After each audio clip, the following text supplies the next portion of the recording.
Finally तुम लोग सालों से अपने बम को सरकाते सरकाते क्लास 10th में आ चुके हो एंड ये साल तुम्हारे लिए बहुत ज्यादा इंपॉर्टेंट है क्योंकि इस साल तुम्हारा बोर्ड एग्जाम है। एंड तुम्हें पता है बोर्ड एग्जाम में जो तुम्हारा सबसे इजी सब्जेक्ट होता है जिसमें तुम 100 में 100 ला सकते हो वो होता है इंग्लिश सब्जेक्ट। लेकिन तुम्हारे इसमें 100 में 100 तभी आएंगे जब तुम इस पे थोड़ा सा ध्यान दे दोगे। कितना? एकदम थोड़ा सा। तो आज के इस वीडियो में हम लोग पढ़ने वाले हैं रिलेटेड टू गॉड, जिसे मैं एकदम प्यार से डिटेल में एकदम घुस के अच्छे से एक्सप्लेन करने वाला हूँ। इसके बाहर से तुम्हारे बोर्ड एग्जाम में नहीं आने वाला है, तो वीडियो को ध्यान से एंड तक देखना। ऐसे ही एनिमेशन करके तुम्हें समझाने वाला हूँ। ये कहानी है एक वैली के एक घर की जो पहाड़ के सबसे ऊपरी वाले हिस्से में था और उस घर के अंदर एक किसान रहता था जिसका नाम था लेंचो। उसकी वाइफ भी थी और उसके कुछ छोटे और बड़े बच्चे भी थे। और वो घर पहाड़ के इतना ऊपर था ना कि वहां से रिवर भी देखा जा सकता था। बस रिवर ही नहीं बल्कि जो कॉर्न के खेत होते हैं ना, मकई के जो खेत होते हैं ना, वो भी देखे जा सकते थे। और वहां से जब लेंचो नीचे झांक रहा था, नीचे देख रहा था, उसने देखा कि उसके जो कॉर्न है ना,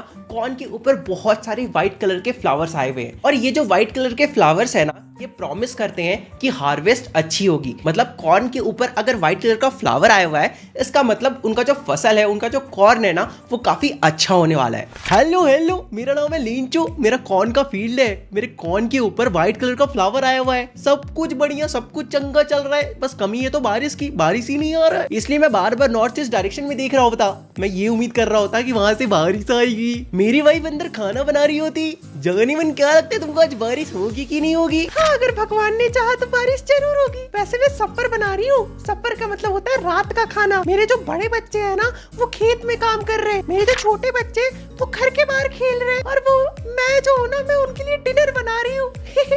बच्चों जल्दी से अंदर आ जाओ, खाना रेडी हो गया है। अब यहाँ से मैं एक्सप्लेन करता हूँ। जैसा कि लेंचो ने प्रेडिक्ट किया था, डिनर करते वक्त ही रेन के बड़े बड़े ड्रॉप्स गिरने लगते हैं और नॉर्थ ईस्ट डायरेक्शन से huge mountains of clouds, black clouds आते हुए दिखाई देते हैं। और उस वक्त जो मौसम थी ना, वो काफी अच्छी थी, काफी प्लेजेंट सी, काफी स्वीट सी और काफी प्यारी सी हवा चल रही थी। मेरे को बारिश की बूंदें अपनी बॉडी पे फील करना होती, इसलिए मैं जल्दी से बाहर जाती, फिर जल्दी से अंदर आती। मेरे बीवी, मेरे बच्चे, जल्दी इधर सुनो। ये जो बाहर में बारिश हो रही है ना, ये जो रेन के ड्रॉप्स गिर रहे हैं ना, ये रेन के ड्रॉप्स नहीं है, ये न्यू कॉइन्स है। ये जो बड़े बड़े ड्रॉप्स है ना, ये 10 सेंट्स है, 10 सेंट्स है। और ये जो छोटे छोटे ड्रॉप है, ये 5 सेंट्स है। हम लोग बहुत अमीर होने वाली होती। तभी स्ट्रॉन्ग विंड्स चलने लगते हैं और हिल स्टोन्स भी गिरने लगता है, जिसे लेंचो न्यू सिल्वर कॉइन से रिजेंबल करता है। लेंचो के बच्चे बाहर भाग के जाते हैं फ्रोजन पीरल्स कलेक्ट करने के लिए, जिसका मतलब आइस होता है। तो लेंचो के बच्चे आइस कलेक्ट करने के लिए बाहर भाग के जाते हैं। लेकिन लेंचो के अंदर ही अंदर लग रहा था कि कुछ तो बुरा होने वाला है और वो होप करने लगता है कि ये सब कुछ जल्दी से जल्दी खत्म हो जाए। पर ऐसा नहीं हुआ। 1 घंटे तक लगातार हिलस्टोन गिरने के बाद जब लेंचो अपने फील्ड को देखता है, तो वो देखता है कि उसका जो पूरा फील्ड है वो व्हाइट सॉल्ट यानी कि स्नो से भरा हुआ है। पेड़ के ऊपर एक पत्ता भी दिखाई नहीं दे रहा था, सब कुछ व्हाइट सॉल्ट से भरा हुआ था, मतलब बर्फ से भरा हुआ था। कॉर्न की जो खेत थी ना, वो पूरी तरह डिस्ट्रॉय हो चुकी थी। कॉर्न के ऊपर अब फ्लावर्स भी नहीं थे। Lencho soul was filled with sadness, मतलब जो लेंचो होता है ना, वो बहुत ज्यादा उदास हो जाता है। मैं अपने फील्ड के बीचों बीच खड़ा हूँ। थोड़ी देर पहले तक तो सब ठीक था, मुझे लग रहा था कुछ ना कुछ तो कांड होने वाला है। मुझे पता था। ये जो प्लेग ऑफ लोकस्ट होते हैं ना, एक तरह का कीड़ा होता है, वो भी जब हमारे फील्ड में आते हैं ना, तो इतना डिस्ट्रक्शन नहीं करते। कुछ ही क्रॉप्स को खराब करते हैं, कुछ ही पौधों को खराब करते हैं। लेकिन ये जो हिलस्टोन आया ना, ये तो सब कुछ बर्बाद कर दिया। हमारा एक फसल भी नहीं बचा, सब कुछ बर्बाद हो चुका है। ये रात हमारे लिए बहुत सॉरोफुल, बहुत दुख भरी रात है।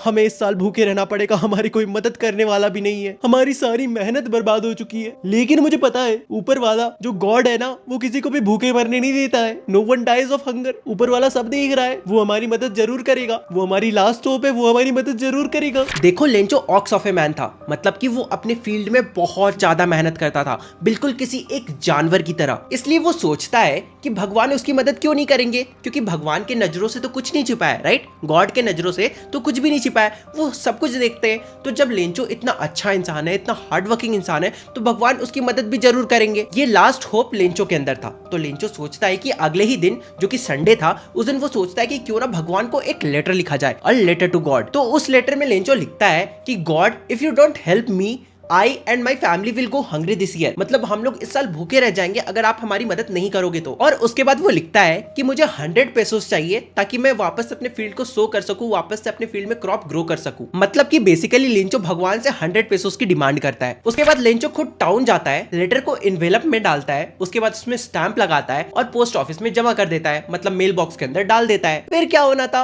वो लेटर एक पोस्ट ऑफिस एम्प्लॉय को मिलता है और वो पोस्ट ऑफिस एम्प्लॉय हंसते हंसते अपने बॉस यानी कि पोस्ट मास्टर के पास जाता है। और वो जो पोस्ट मास्टर था ना, वो एक फैट एमिएबल फेलो था, मतलब मोटा तो था लेकिन काफी अच्छा नेचर का इंसान था, काफी हंसमुख इंसान था। तो पोस्ट मास्टर भी पहले तो उस लेटर को देख के बहुत ज्यादा हंसते हैं, लेकिन फिर अचानक से सीरियस हो जाते हैं और बेंच पे टैप करते हुए कहते हैं, व्हाट अ फेथ, देखो लेंचो को भगवान पे कितना भरोसा है। आई विश कि मैं भी भगवान पे इतना ही भरोसा रख पाता। मैं नहीं चाहता कि लेंचो का भरोसा भगवान पर से उठे, इसलिए मैं इसकी हेल्प करना चाहता हूँ। और मेरे पास एक आइडिया भी है, मुझे पता है कि बस लेटर का रिप्लाई करने से कुछ नहीं होगा, क्योंकि लेंचो को बस भगवान का रिप्लाई नहीं चाहिए बल्कि उसे 100 पेसोस भी चाहिए। इसलिए सिर्फ इंक, पेपर या फिर मेरा गुडविल लेंचो की हेल्प नहीं कर पाएगा, बल्कि हमें उसे कुछ पैसे देने पड़ेंगे। इसलिए पोस्ट मास्टर अपने सैलरी से कुछ हिस्सा निकालते हैं, अपने दोस्तों को और अपने एम्प्लॉयज को भी कहते हैं, यार कुछ एक्ट ऑफ चैरिटी दिखाओ, थोड़ा सा डोनेट करो, थोड़ा सा पैसा इधर भी मिलाओ। लेकिन फिर भी देखो ये इम्पॉसिबल था कि वो 100 पेसोस जमा कर पाते, इसलिए वो लोग सब मिलकर 70 पेसोस जमा कर पाते हैं। और उसके बाद उन पैसों को इन्वेलप के अंदर डालते हैं, गॉड का साइन लगाते हैं, उसमें स्टैंप लगाते हैं और लेंचो का आने का वेट करने लगते हैं। उसके बाद अगले ही संडे लेंचो सुबह सुबह आ जाता है पोस्ट ऑफिस। उसे भगवान पे बहुत ज्यादा फेथ था, उसे लग रहा था कि यार पक्का पक्का लेटर तो आया होगा। एक पोस्टमैन आता है, लेंचो को वो लेटर हैंड ओवर करता है। लेंचो बिल्कुल भी सरप्राइज नहीं था, क्योंकि उसे बहुत ज्यादा कॉन्फिडेंस था भगवान पे कि पक्का उसका लेटर तो आया ही होगा। इसलिए वो लेटर को खोलता है, पैसों को काउंट करता है और उसके बाद अचानक से वो बहुत ज्यादा गुस्सा हो जाता है। वो सोचता है कि भगवान से तो गलती नहीं हो सकती, इसलिए वो विंडो के पास जाता है, पेपर और इंक मांगता है और वापस से पब्लिक टेबल के पास जाकर एक लेटर लिखना शुरू कर देता है। और इस बार जब लेंचो लेटर लिख रहा था ना, तब वो अपने आईब्रोज को हिला कर, मतलब एकदम एक्सप्रेशन देकर लेटर को लिख रहा था, एकदम एंग्री वाले मूड में। और उसके बाद फिर वो सेम चीज ही करता है, मतलब लेटर को एनवेलप में डालता है, उसमें स्टैंप लगाता है, लेकिन इस बार वो मेल बॉक्स पे पास जाके वो ऐसे करके नहीं डालता है, वो अपने फिस्ट से, ठीक है, ये कलाइयों से ऐसे फेंक कर लेटर डालता है, मतलब समझ रहे हो, एकदम एटीट्यूड वाले मूड में, समझ ही रहे होगे आई थिंक। लेंचो के जाने के तुरंत बाद पोस्ट मास्टर दौड़ के आता है, उस लेटर को उठाता है और खोल के देखता है, तो उसमें लिखा हुआ था कि भगवान आपसे तो गलती नहीं हुई होगी, मैंने 100 पेसोस मांगे थे लेकिन मुझे सिर्फ 70 रिसीव हुए। इसका ये मतलब है कि ये जो भी पोस्ट ऑफिस एम्प्लॉयज है ना, ये सारे बंच ऑफ क्रुक्स है।